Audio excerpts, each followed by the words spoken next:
Welcome back to It Is In You TV. I'm going to start with something simple, but we treat it like it's heavy. It's okay to cry. For real, it's okay to feel a thing so honestly, so completely that your body has to let it go. It's a fundamental human expression, as natural as breathing or laughing. Somewhere along the way, many of us learned that emotions were a problem we had to fix, a sign of instability, a messy inconvenience in a world that demands constant composure.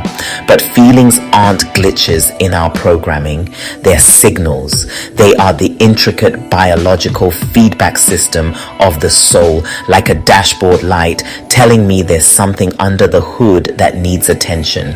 It's not an accusation, it's an invitation to look closer. Ignoring it doesn't make the engine healthy, it just makes the breakdown louder, more costly, and more damaging when it inevitably comes. I used to think toughness meant silence, that strength was a fortress with impenetrable walls, no cracks, no leaks, just a stoic, unmoving facade. But you know what that silence becomes? It becomes weight, a heavy, invisible cloak you can't take off. And that weight gets carried into every room you enter, every conversation, every relationship, every time you look in the mirror. The day I finally let it rain, I finally saw the sky again. And I realized crying isn't just an emotional release, it's a biological necessity. Think about this.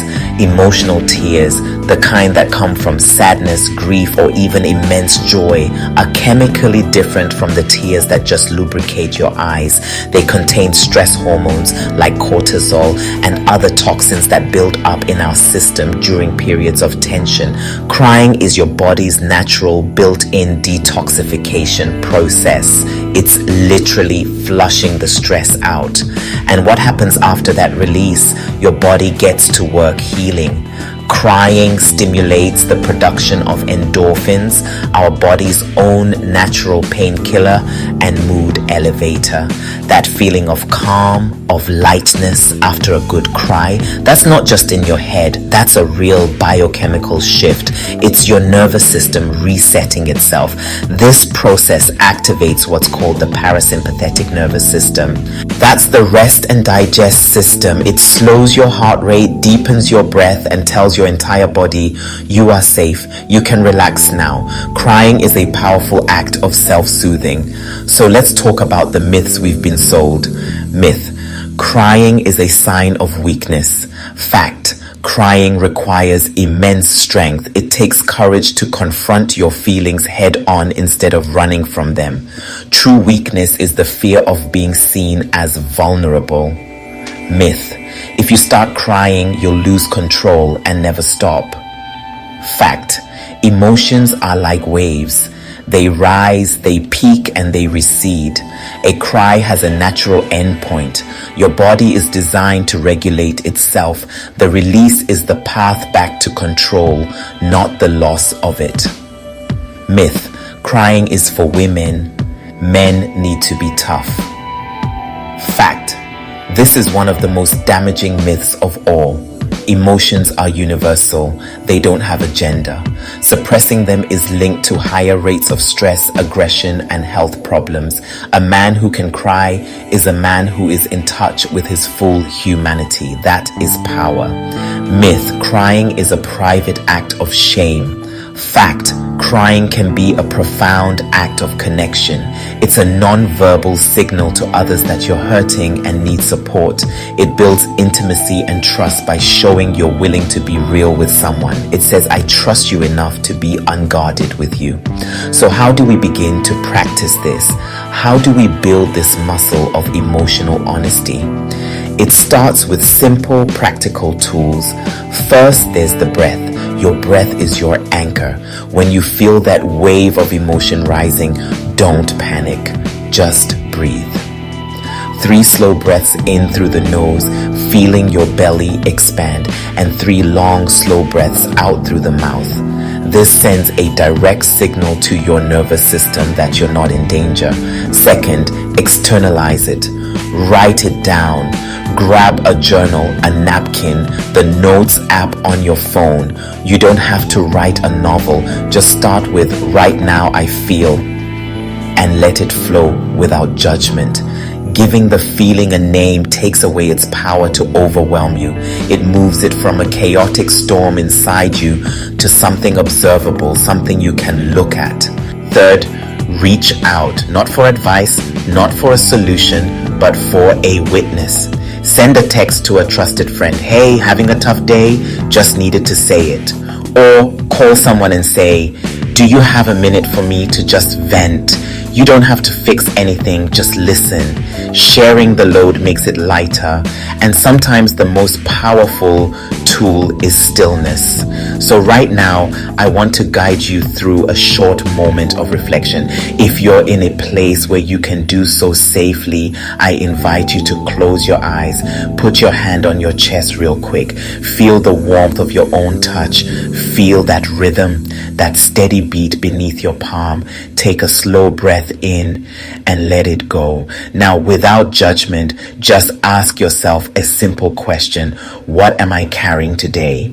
Don't dig for it. Just see what floats to the surface. Is it a worry, a memory, a frustration? Name the feeling without judging it.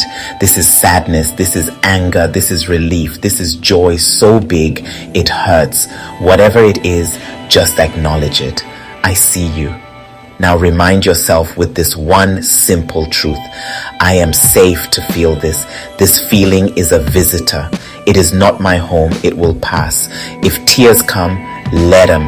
Let them be the rain that cleanses. If they don't, that's okay too. The point isn't to force a cry. The point is to stop forcing yourself to. Take one more deep breath in and release.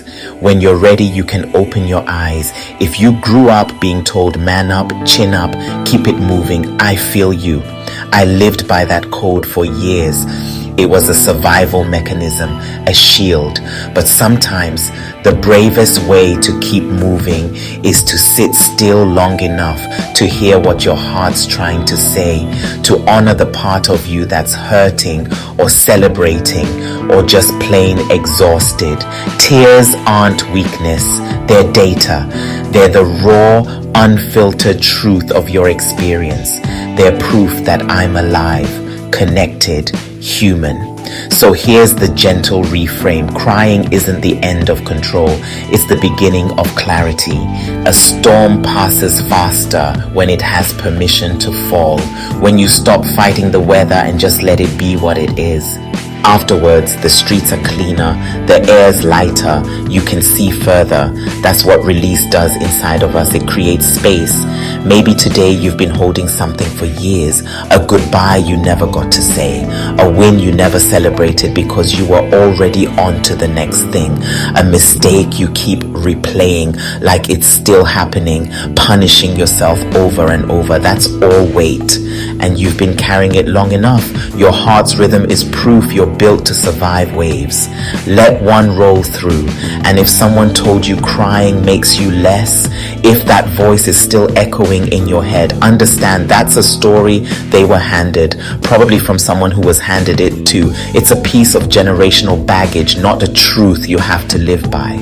You have the power to put that baggage down. Real strength isn't the absence of emotion. It's not being numb. It's the courage to meet it with open hands, to say, I am strong enough to feel this. I promise you this. Every time I've allowed myself to feel, to truly break open instead of just breaking down, I've walked out lighter, clearer, and more honest.